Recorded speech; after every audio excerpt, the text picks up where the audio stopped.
So, my lovely friends, today we're talking about red flags in abuse we are always missing. Today, I want to talk about how we miss the red flags when we get into abuse and domestic violence.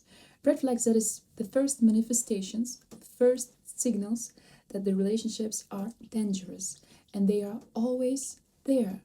We fix it, we miss it, we neglect them, but they are always there. It doesn't happen that we live in a perfect harmony with the person, with constructive dialogue, everything was calm, and then suddenly after 10 years he beats you, suddenly he rapes you, suddenly throughout, or suddenly, God forbid, kills you.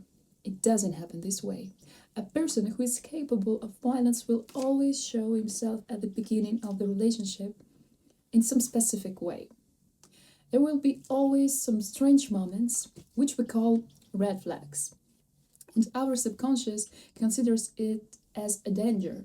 And whatever love bombing it was, whatever setups the abuser used, something will definitely come out that will signal about hidden passive aggression.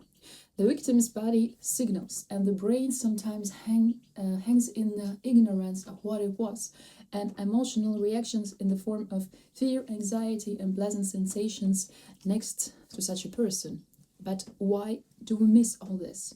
What sets up, what child patterns, what established habits, behavioral models do not allow to identify abuse and violence on time? What doesn't allow us to set boundaries?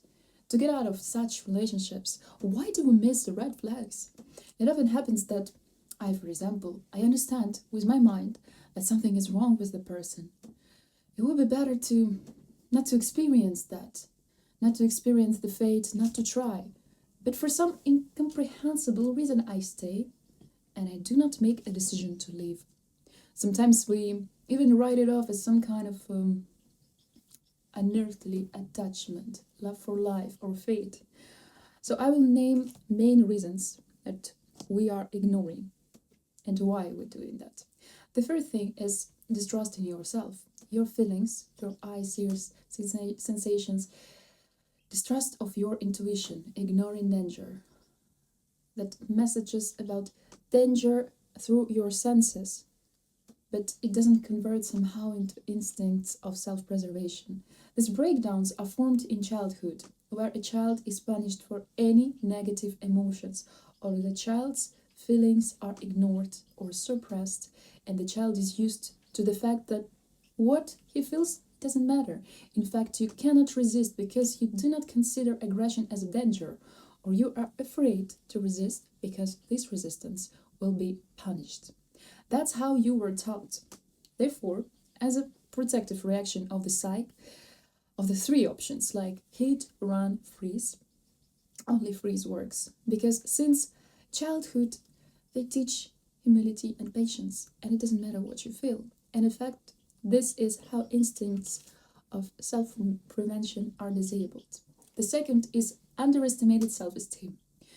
This is independence on someone else's opinion. This is essentially ignorance of yourself, not getting to know yourself, if you can put it this way. Misunderstanding who I am. You don't know who you are. A narcissist, psychopath, abuser, they come into your life and they come right in the way with an unhealthy interest in your personality. This is already a huge red flag. This is attention 24/7 and the creation of an illusion that you're the only one. And he has never experienced that. He has never met such a person like you are. This concern, we interpret this idealization phase as finally, this person came into my life. Finally, I'm appreciated. Finally, there's the one whom I really need, who needs me. And this is kind of spotlight. This should highlight a deficit in your believing in yourself.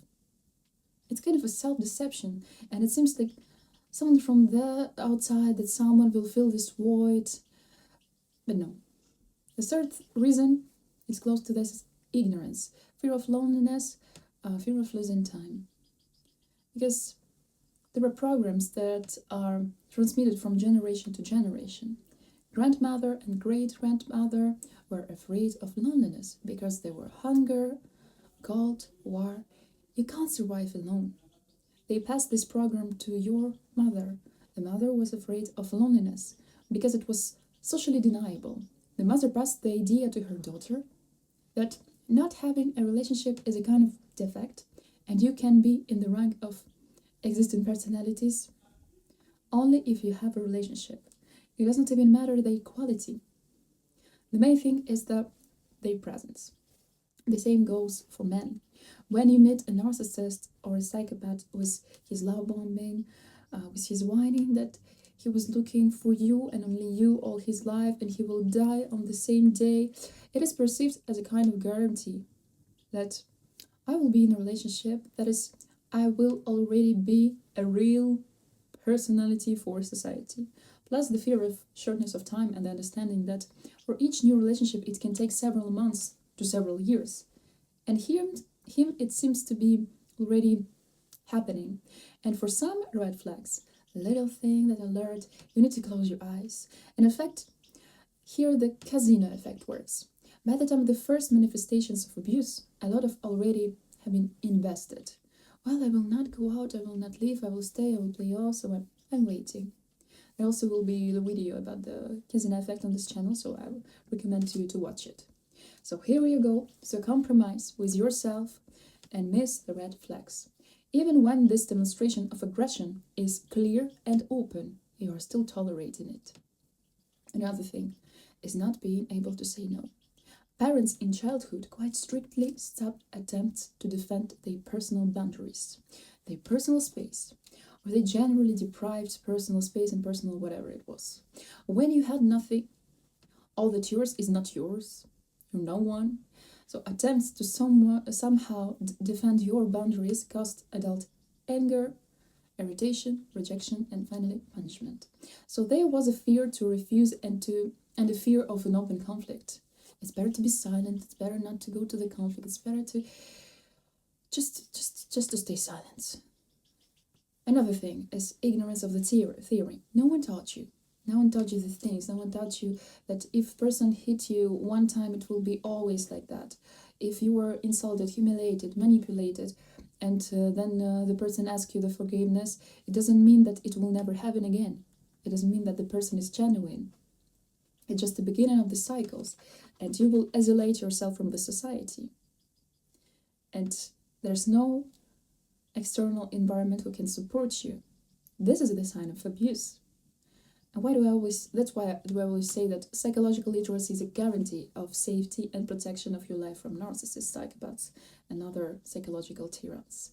And the conclusion that must be made after everything above, if you have traced these reasons and everything that was said is about you, or at least 2 reasons, you are in abusive toxic relationships, and it's not accidental. And it might be caused by the childhood patterns. And you let yourself into abuse because not everyone remains tolerant to abuse. And there's nothing wrong with you. It's just like that. You're not stupid. Doesn't mean that you're stupid or something wrong with you. Again, that's where you're setting. This is how you reacted and how you didn't react to danger. And otherwise, at the moment, based on your basic settings, it couldn't be possible. It's very important to understand that it couldn't be possible to act differently at that moment, because in most cases you literally devour yourself with guilt and thoughts. How could I love this? How could I betray myself like that?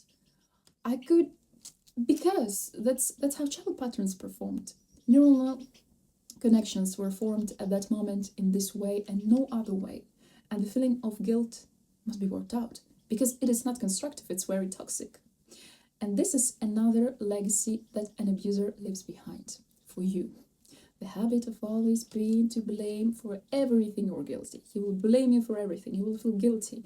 And to track all these patterns, to analyze, to work through, is already a guarantee of psychological health and building healthy relationships in the future. And remember that there are a huge number of healthy, normal people in the world with whom you may and will unconsciously then still wait for these red flags. You will be waiting for these red flags, and there will be none. You'll be surprised because there will be none. Instead, you can build constructive, healthy relationships based on dialogue, mutual respect, and personal boundaries. And this applies to any type of relationships: family, friendship, business, or personal relationships. Finally, you'll be fine.